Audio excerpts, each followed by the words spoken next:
The Supreme Court of the United States is about to hear a landmark case that could reshape how elections are run nationwide.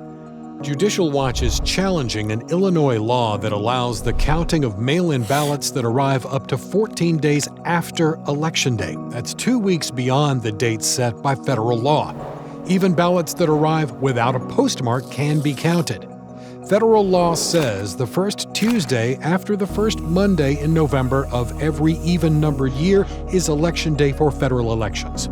Extending the counting of ballots doesn't just run counter to federal law, it invites voter fraud and undermines voter confidence.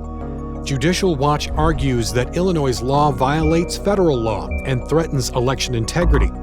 In addition, we argue candidates running for office should be able to challenge these sorts of laws in court. Until recently, it was self-evident that candidates could sue to challenge election regulations.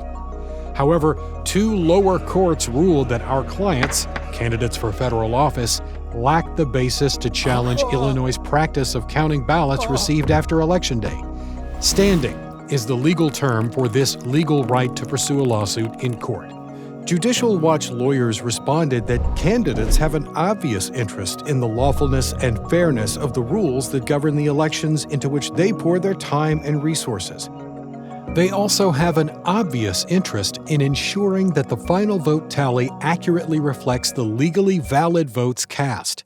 If a candidate can't challenge the illicit counting of ballots contrary to federal law, who can?